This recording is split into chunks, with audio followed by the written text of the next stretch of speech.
I know the word of God. I don't know everything, but there are some things I have known that you can't expose yourself to the Holy Ghost and then you remain the same. And this is the Spirit who comes to lift burdens from the lives of men. And where the Spirit of God is, there is liberty. And listen, I'm saying this from the Spirit of God. A great reward is waiting for you. Waiting for you.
Thank you, Jesus. Lift up your hands to him. Tell him, Lord, speak to me. Faith comes by hearing the voice of God. Imani huja kwa kusikia, na kusikia huja kwa neno la Kristo. Mwambie Bwana, zungumza na moyo wangu. Zungumza na moyo wangu. Fungua macho yangu nione, masikio yangu nikasikie. I want to know what Jesus you are saying to me today. I don't want to miss what you are saying. Cause me to hear from you. Thank you, Jesus. Thank you for this service. We thank you today. In Jesus' name we pray. Amen. Are you sure you are a highly favored? Then clap your hands to the one who favors men. His name is Jehovah. There was no God before him, and there is no God besides him, and there will never be God after this God. Are you sure you are really appreciating him? Go ahead and shout as you clap to the Lord. The Lord bless you. You can have your seat.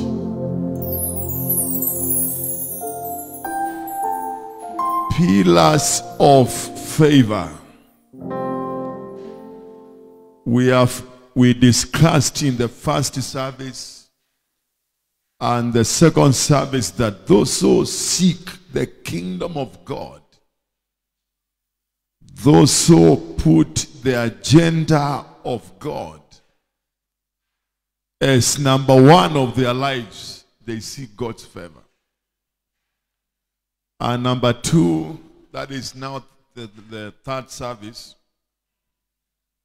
God's favor is released through men of God. And I want to continue with that now, part 2. You can't enjoy God's favor without a man of God. We concluded the past service, the service that just ended, with the Romans chapter 15,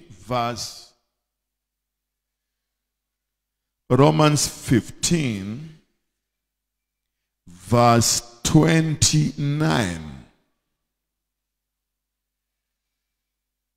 It says, and I am sure. It says, and I'm sure that when I come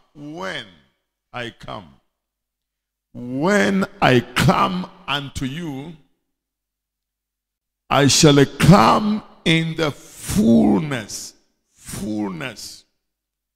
of the blessing of the gospel of Christ. When I come. Nami najua ya kuwa nikija kwenu, ninajua nikija, nitakuja kwa utimilifu wa baraka. Now, the blessing written there is without S. So it is not things. It is a divine presence. It is a divine thing. And God has simplified life. God has really simplified life. Because he knows how you can get this blessing without struggling. And the Apostle Paul says here, when I come, I shall come with the blessing. Now, maybe somebody may ask, and that is where people miss it. Watu wengi wanakosa sababu wanasema hivi, Mimi sitaki mtu yeyote ahusike kwa maisha yangu. Mungu atanibariki direct from heaven. Mungu atanibariki bila wewe. That is a lie of the devil. God uses a man to reach men. Andika hiyo. God uses a man to reach men. Hiyo ndio mpango wa Mungu. Atatumia mtu kufikia watu. And that is why Ezekiel 22 verse 30, the Bible says, and I sought for a man. Nilimtafuta mtu. It says, and I sought for a man to stand in the gap.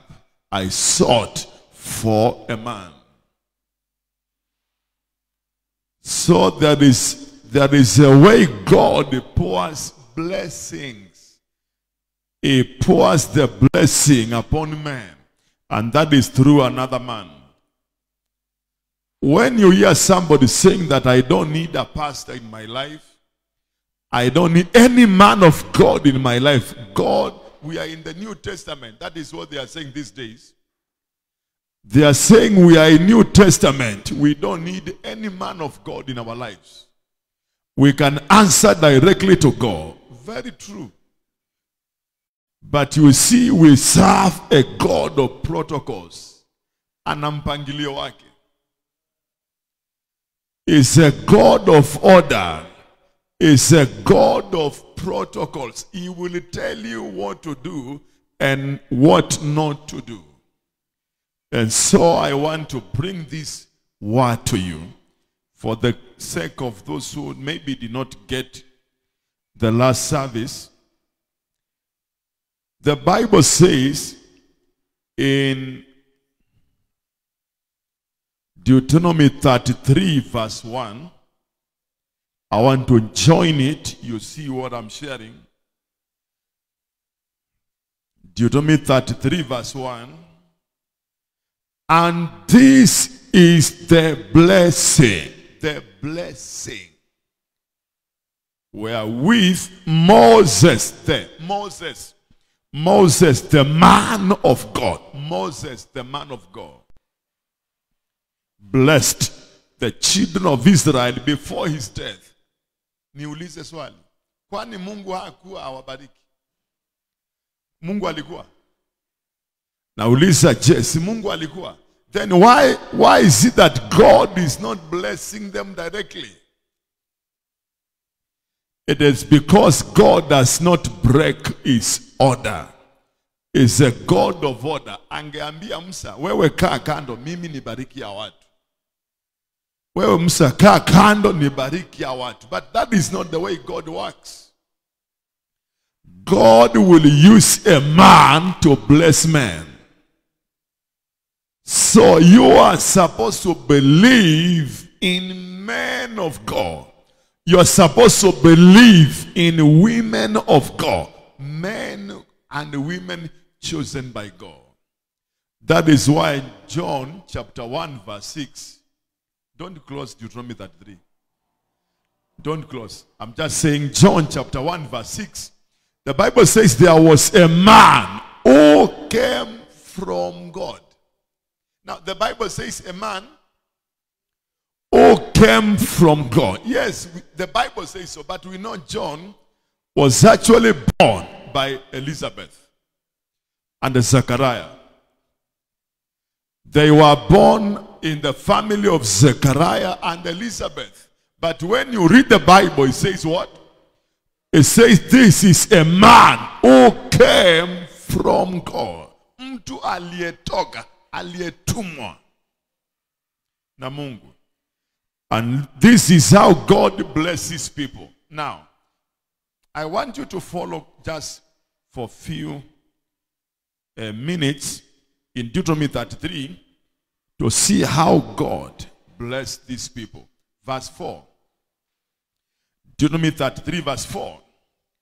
Moses commanded us a law even the inheritance of the congregation of Israel. Swahili haraka. Alituangiza torati.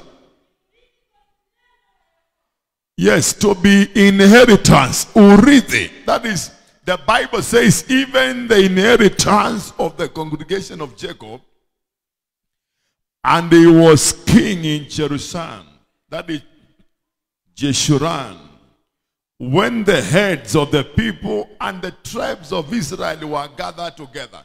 So when they gathered together, this man of God brought a blessing. And what did he do in verse 7? And this is the blessing of Judah, and he is said. Verse 8. Of Levi is said. Verse 12. And of Benjamin is said. Verse 13. And of Joseph is said. Verse 18. And of Zebulun is said. Verse 20. And of Gad is said. Verse 22. And of Dan is said. Verse 23. Of Naphtali is said. Verse 24. And of Asher is said. Now, that is a summary of how Moses blessed these people. If you have a desire for favor upon your life, if you have a desire for favor upon your family, upon the work of your hands, allow a man of God to come and do what? And bless you. How? By speaking. By doing what? By speaking. Why by speaking? Because the Bible says, Isaiah 44 verse 26, that the Bible says that God confirms the words of his servants, and he performs the counsel of his messengers. Not everybody, but his servants and his messengers. So these messengers of God, they come with favor. These messengers of God, they come with a blessing. They come with a word. They come with what? They come with a word of God. And because I've already shared in these lines, let us see how practical this can be. Let us see how practical this can be. We go to our text in this service, which is 1 Kings chapter 17. 1 Kings chapter 17. We go slowly that you may see what God is saying to you.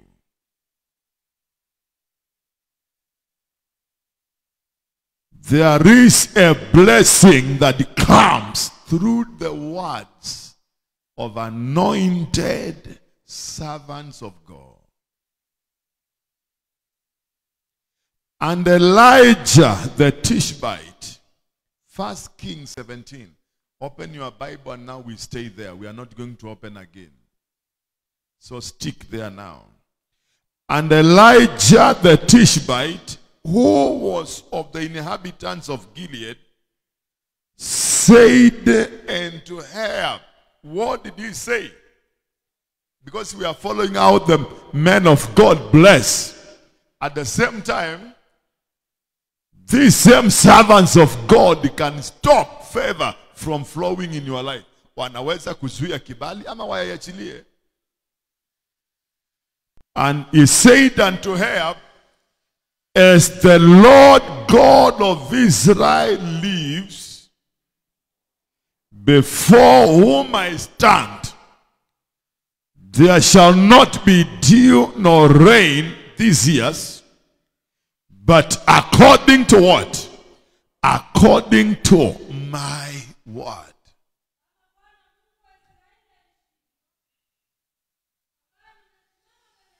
Ambaye nimesimama mbele zake, hakutakuwa. ebu imagine when he heard listening to a very rugged prophet. Yani mtu ambaye hana huruma na wewe. Nabii. Anasema kuanzia saa hii hautawahi kuona umande wala mvua.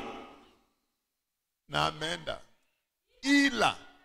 Ila kwa neno langu. So men of God have authority. They can interfere with the atmosphere. Hapo hujapata. A man of God can pronounce something and affect the atmosphere. The atmosphere of your family, of a nation, of an individual. That is why you are supposed to be careful from today. Because in this month of favor, God is going to release it through my mouth. It is going to happen. And now, verse 2, and the word of the Lord came unto him, saying, get thee hence and turn eastward, and hide thyself by the brook Cherith, that is before Jordan. And it shall be that thou shalt drink of the brook. And I have commanded the ravens to feed you there. We see God's favor upon Elijah as a man of God. What are we seeing there? Please, everybody, just say it. I know your mouth is closed, but can you say something? Say God's favor is seen in the life of Elijah. How? When there was famine in the land, the man of God was still eating something. What is it? Mulisahau maandiko. Alikuwa anakula nini? What was he eating? Elijah, what was he eating in the time of famine? The man was eating something in verse 6. Nataka usome verse 6 ili ujibu kile unajua. It says, and the ravens brought him bread and flesh in the morning, and the bread and flesh in the evening, and they drank of the brook. So favor commands divine supplies. Favor. Ujapata hiyo, unafaa kuimeza ingie ndani yako. Favor will make you enjoy divine what? Provisions. At the same time, favor will command you to follow divine direction. The man was going where God was leading. Ukiwa na kibali, Mungu anakuambia mahali pa kwenda, na mahali utaenda kukaa ni yeye atakulisha.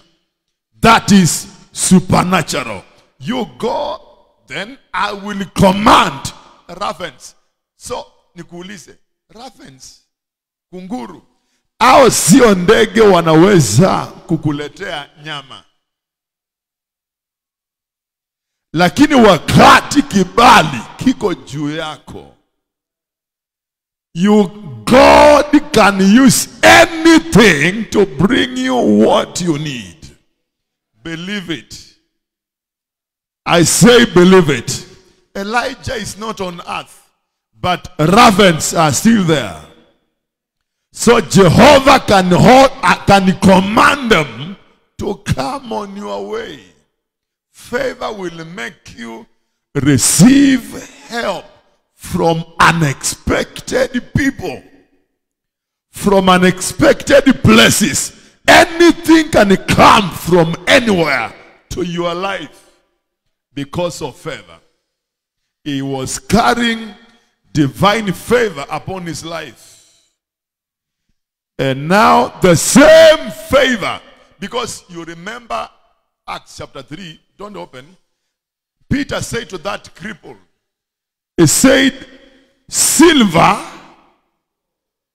and the gold have I none, but such as I have, I give unto you. So the favor that is upon the man of God, that is what he releases to you. So Elijah was carrying favor. He was sustained supernaturally. In the time of famine, he was eating how many times a day? How many times a day? He was eating twice, bread and meat. The Bible historians, they agree that this food was coming from the kitchen of Ahab.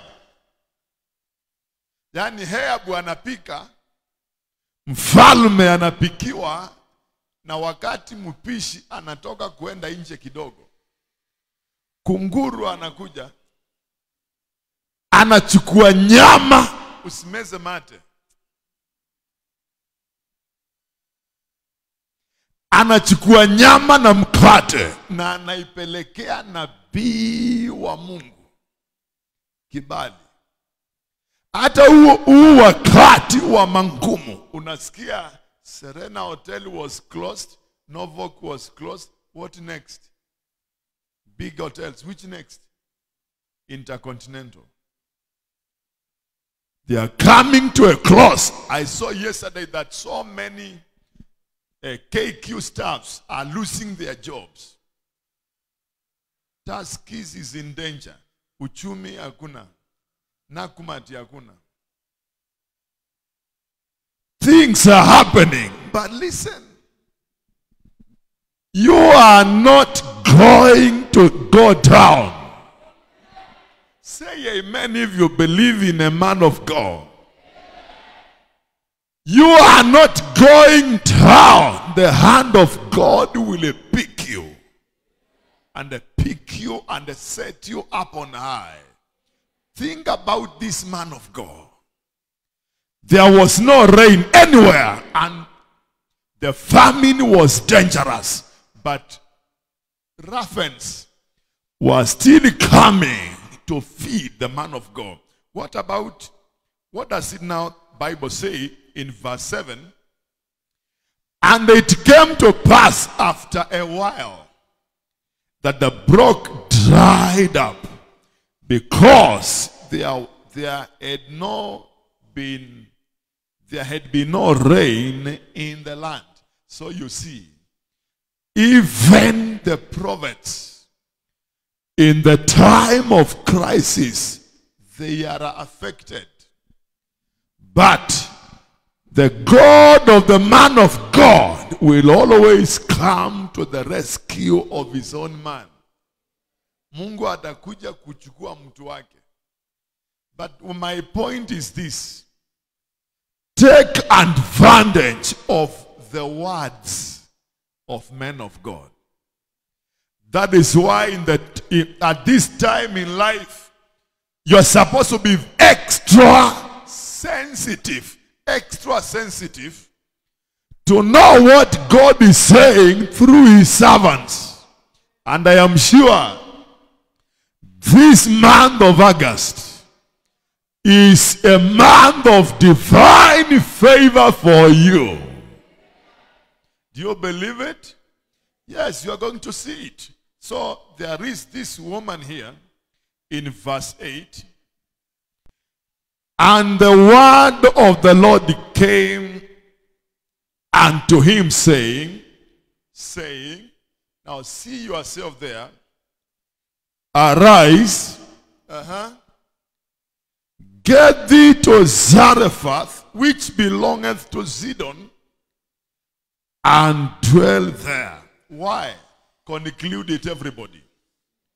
It says, behold, I have commanded a widow woman there to sustain thee. The time of drought, in the time of challenge, Jehovah will send a prophet to you. Mtu tu atakuja na ameshafika kwako. Atakuletea unga. Huyu mtu hakuna kitu atakuletea physically uione. Lakini kule kutamka kwake kunangeuza kila kitu. We are in the time of favor, but God uses his servants to impart favor in our lives. And the Bible says, I have commanded a widow there to sustain thee, verse 10. So he arose and went to Zarephath, and when he came to the gate of the city, behold, what kind of a woman was that? Behold, the widow woman was there, gathering what? Sticks. And he called to her and said, fetch me, I pray thee, a little water in a vessel that I may drink. And she was going to fetch it. He called her and said, bring me, I pray thee, what? A morsel of bread in your hand. Listen, we go slowly now, because that is where the message is. Elijah is aware that he is commanded by who? Suseme. Yes. And he was sure where he was sent. He was sure he was sent to a widow woman. A widow woman. And he is aware is there by divine leading. Listen, God is going to favor you the same way. The Spirit of the Lord will lead you and take you to the right place at the right time for your miracle. That is how favor works. You may never see somebody bringing food in your house or calling you to have a job. But the way God will organize events, you will still arrive where God wants you to be. And that is favor. That is favor. So he arrives there, and then there is a woman. Anaokota kuni. Anaokota kuni na namwambia fanya hivi, niletee maji ya kunywa. Mama akangeuka aende maji. Then Elisha follows with the words, and as you come, ukileta maji na kuomba tena uje na mkate. Na ni wakati wa kiangazi. Huyu mama akaona huyu jamaa ako na mpango gani? Verse 12. And she said, underline what she had. And she said, as the Lord thy God liveth. Wait a minute. How did this woman know that Elijah was a man of God? How? Alijua namna gani? Elijah alijiintroduce according to the scriptures. There was no introduction. So, you are supposed to sense when God sends a man of God to you, you are supposed to know. There must be a witness within you that the word spoken by this man is from God. Akamgeukia akamwambia,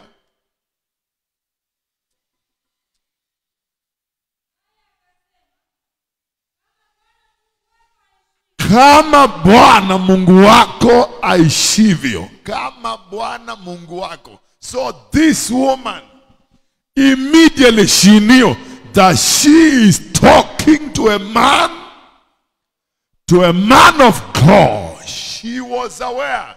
So I want you to see how divine encounters with anointed vessels turns around your life. She knew. She knew. She knew that I am talking to a man of God. May you know today that you are listening to a man of God for the change of your life. She knew. Alijua. Akasema, as the Lord your God lives.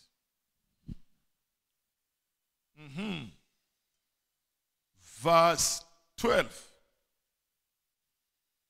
And she said, as the Lord thy God lives, I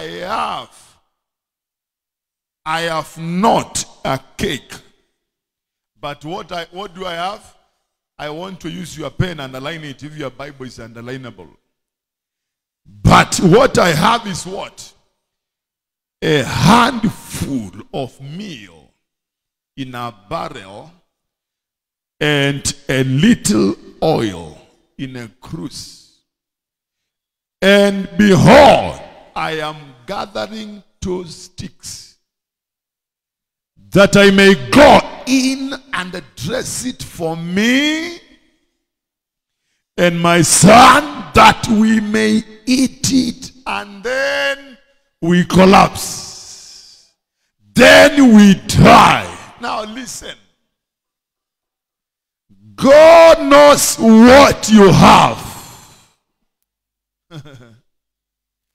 God knows what you have, and God knows what is remaining. He will make sure he comes before it is over. I say it, God will come before it is finished. I'm very sure you are not going to finish what you have. God just sends a man in a very simple way, just the way I'm sharing the word. And then he comes. When he speaks the word, everything else begins to favor you. But this man knew he was sent. The woman knew that this is a man of God. And the man of God knew that he was sent to that family. So they met at a point of revelation knowledge. Walikutania katika upeo wa kuelewana that this is a man of God, and the man of God knows I am sent to this woman. And now they were waiting for the God who speaks to manifest himself. And what happened? Verse 13. And Elijah said unto her, do you remember Deuteronomy 33? Do you remember that? The work of Moses, the man of God, was to do what? To say. A man of God comes to speak, to say. Uja kusema. Na ndio sababu umekuja saa hii ili unisikie nikisema. And I say, in the name of Jesus, in the time of crisis, favor will be seen upon your life, upon your family, upon the work of your hands.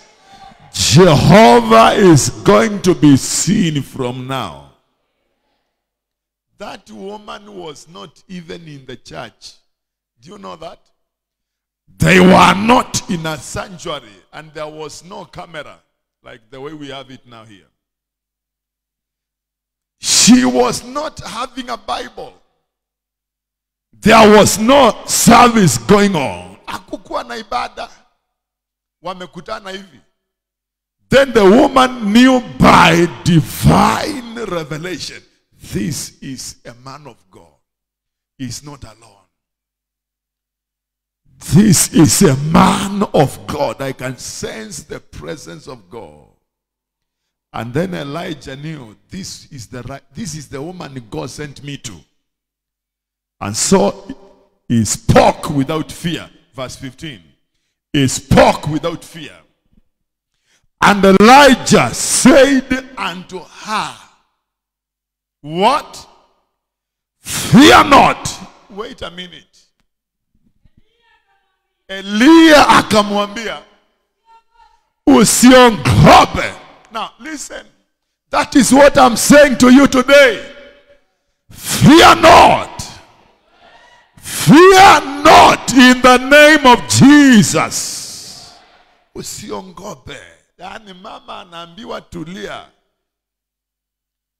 There is another power in control. Fear not. I know what you have. You have a handful of meal. And you have little oil in a cruse. I already know. But listen, Elijah must have said within himself, I am a man of God. And the God who has sent me is here with me. Kwa hivyo huo uchache wako, huo uchache nitaubadilisha. Huo uchache nitaungeuza. And he said to the woman, I'm very sure, you bring the water that I've asked for, bring the cake. But make sure from now, no fear. No fear at all. Now, lift up one hand to God, not to me, to God. Say, Father, in the name of Jesus, I overcome fear. I overcome the spirit of fear. Are you ready? Receive power of boldness. Thank you, Jesus. Fear is dangerous. Fear is dangerous. Fear, uoga ni mbaya. There are churches that they decided not to open. Not to open. I don't know why. But you see, and I'm very sure, because I've been to those meetings, there is nowhere the government said, not the government that said we be 100 people in the church. Not the government. It is called interfaith council. It's not the government. And that is the truth. What is crippling people now is the demon of what? Fear. Na wacha nikuambie, ukiongopa corona, sijamaanisha usiweke mask. Sijasema usioshe mikono. We are doing everything right. But you can do everything right physically. When you are doing everything wrong spiritually, haufai kuongopa. Job 3:25. What you fear is what happens. What you fear is what happens. I don't fear corona. Read Job 3:25. Just one person. For the thing I greatly feared has come upon me. Kile unaongopa sana. Jambo lile ni chalo. Unipata. Lile linalonitia hofu. Inatimia. Now confess without fear now. Say, I don't fear COVID-19. It has no power over my life. and my family. Say amen. The Bible says, fear not. Watu wanaoperate na uoga. Na uoga. Hata saa hii Mungu akikwambia uanzie biashara fulani, anakupatia idea, unamwambia Mungu ngojea. You don't know what is happening in Kenya. You are the one who is informing God. When you unaambia Mungu kile kinaendelea. Whatever he tells you to do, do it. Whatever he tells you to do, do it. Fear not. That woman was taught by this prophet. Before we go any further, I want you to overcome fear. Usiongope sasa mama, ni mimi Elijah. Ni mimi naitwa Elia. Sina baba na mama anajulikana. Elijah, nobody knew his parents. Yeah, no parents, no mother, no. He was from the land called Tishbite. He was a Tishbite. But there is no descendants. We are singing the word of God. He came as a prophet of God to tell this woman, yes, there is no rain. There is no food. Maybe there is an attack of a deadly disease in the land. But I come as a man sent from God to tell you, woman, fear not. So usiongope. Fear not. Let me finish it. I have 3 minutes. Fear not. Go. Fear not. Do what? Go. And do as thou hast said. But make me thereof a little cake. When? When? Fast. Yes, woman. Go and do as you have said. I have no problem with that. But out of that little flour that you have and little oil you have, you are going to make a little what? A little cake first. Then you do what? Then you bring it unto me, and after make for thee and for thy son.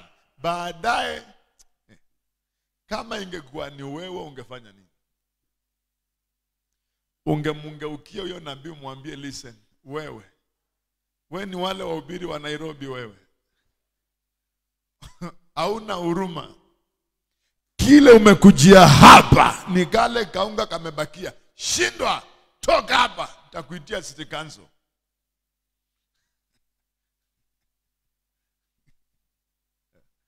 But this man was so sure that something was to happen. And then he said, what he said is the most important here. Verse 14. Underline it. In your spirit, in your mind, in your bones. What does he say? For thus says the Lord God of Israel. Hallelujah. For thus says the Lord God of Israel. Ukisikia Mungu anasema na huyo nabii hajaongea uongo, utarajie mambo. Nasema utarajie mambo kufanyika. Utarajie mambo kufanyika. Utarajie maajabu. For thus says the Lord God of Israel. What is he saying? The barrel of meal shall not waste. Why are you not saying amen? I am the prophet Elijah now, and you are that woman. That is why when you come to church, don't look to your neighbors. Listen to God's word as if you are alone in the sanctuary here. For thus says the Lord God of Israel, the barrel of meal shall not waste, neither shall the cruse of oil do what? Fail. Until when? Until the day that the Lord will wipe away corona from the world. Kwa kuwa Bwana Mungu wa Israeli asema hivi, pipa la unga alitapungua, wala ile chupa ya mafuta haitaisha. Ngoja. Huyo mama aliwaza nini? Mtu anamwambia hiyo chupa uko nayo ya mafuta haitawahi kuisha. Does that make sense? Nauliza, does that make sense? It does not make sense at all. Again, I'm telling you, hata pipa ya unga haitawahi pungua. Mama amesikia haitapungua na haitawahi kuisha, lakini akasikia sio Elijah amesema. Ni nani? Ni Bwana Mungu wa Israeli. Now God is here, and that is why I am convinced it doesn't matter how the economy is at this time, you will still shine. You will still go forward and do what you are supposed to do. You will still go forward and fulfill your dreams. For it is not by might, not by power. It is not by might, not by power. It is by the anointing of the Holy Spirit. Something has to follow your life. I believe in this. I believe in this supernatural life. This is what you call favor. Now listen, ili nikuelezee kwa nini nasema ni kibali. When you go to Luke chapter 4, Jesus spoke about that woman. That there were so many widows in Israel. But God sent Elijah to one woman. Yes, there are so many business people in Nairobi, but Jehovah is going to favor your life. There are many families in the city of Nairobi, but your family is touched by the favor of God.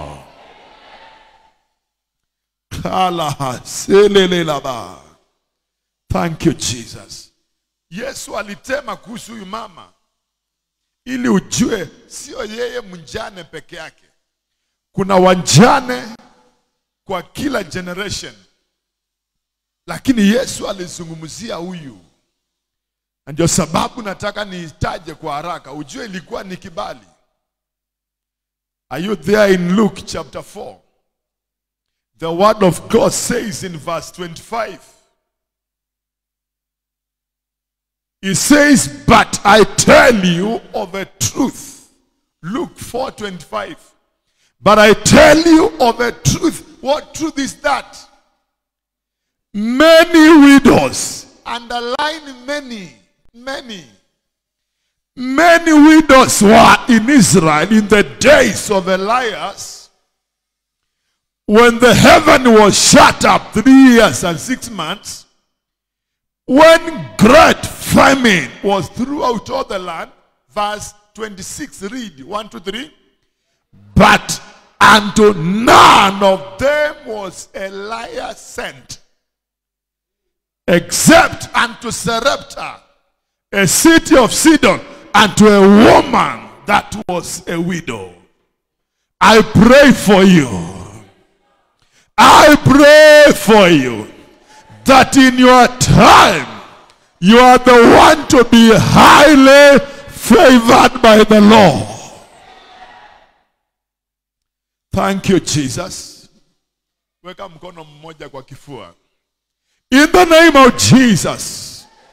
In the name of Jesus. You conceive the power of favor. Say amen.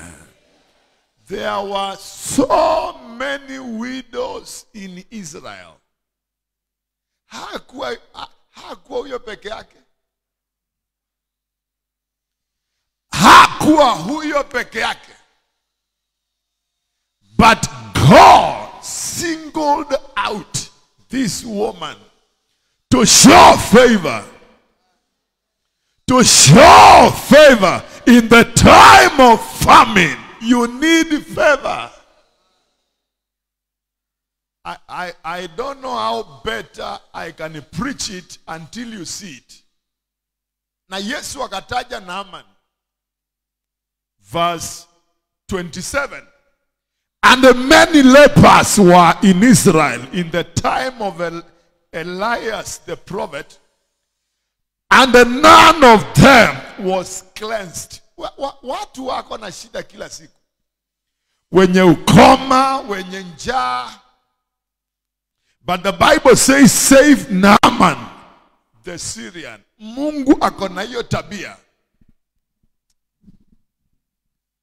Nasema Mungu ako na hiyo tabia.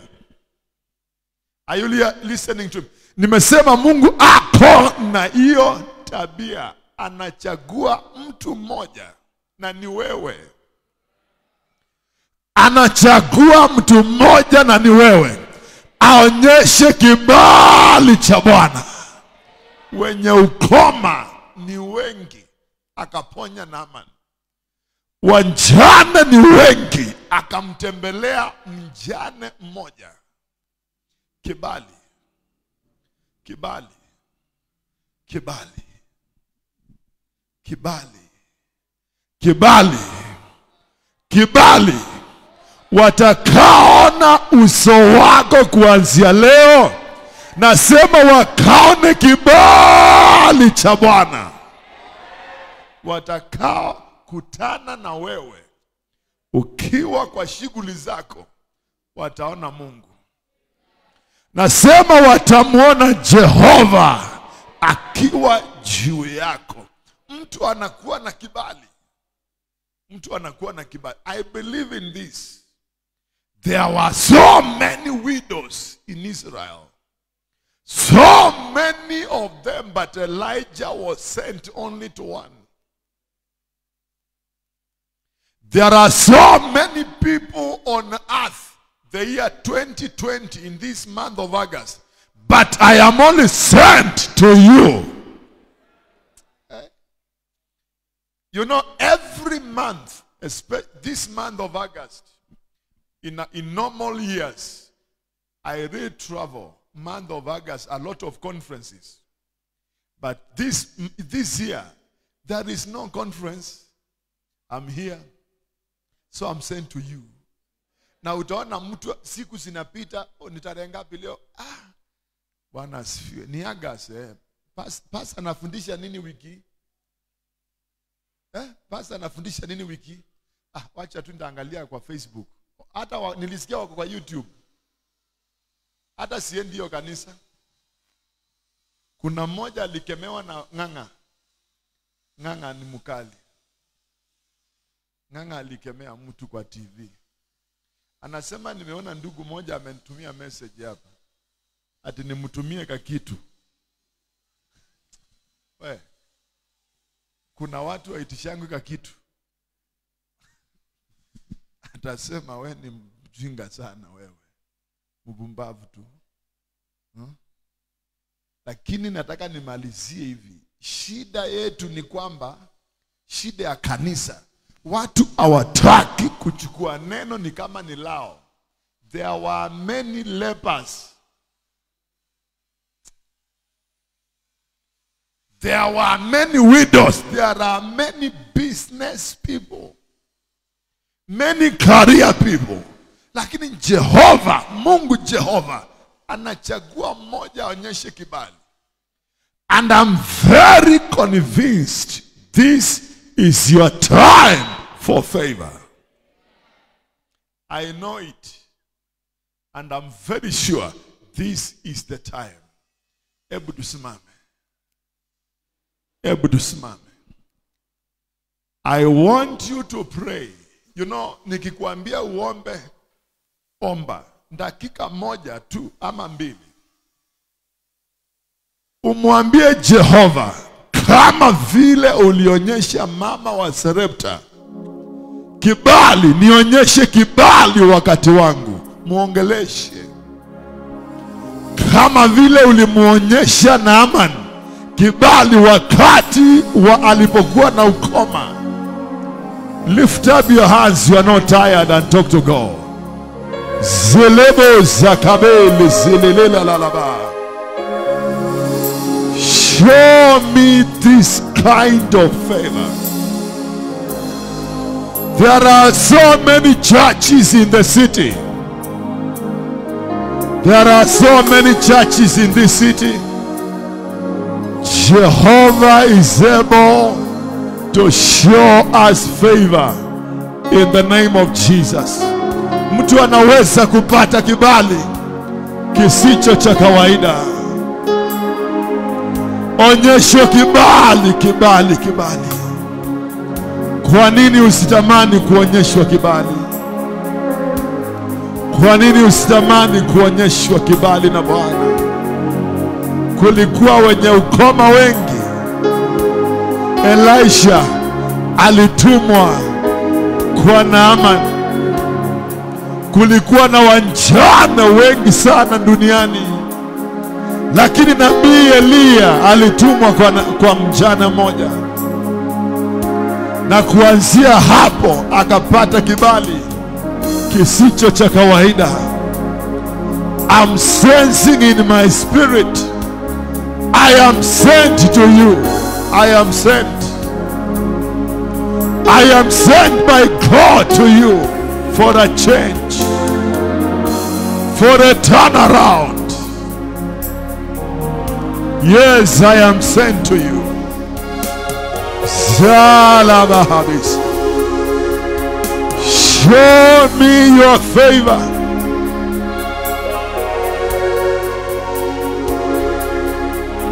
Show me your favor.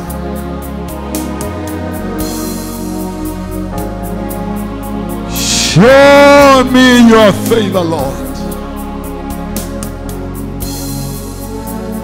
Oh, Jesus. Listen.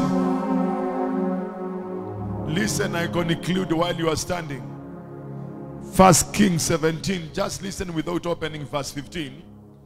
And she went, this woman, she went and did according to the sayings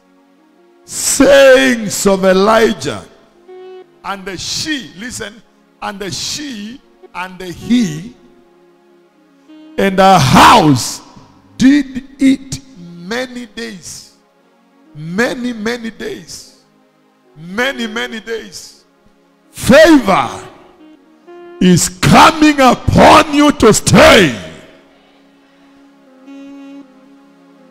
And the barrel of meal wasted not, neither did the cruse of oil fail, according to the word of the Lord, which he spoke by Elijah. I am going to speak the word of God. Please lift up your hands to God. Tell him, Lord, release upon my life a lifetime favor. A lifetime favor. Sio kibali cha kukuja na kuenda, lakini itisha kibali cha kukuja na kukaa. Ombea maisha yako sasa. Speak to God. Zakaba la boze la lela besa bela. La kabolo bezi lela la besa lela la bolo besa yaba. Zakabo zilili bili alea sela la babu. Zalelabo zakabea. Itisha kibali cha milele sasa. Kuna mtu anaipokea. And this is the word of the Lord for you. Favor of a lifetime.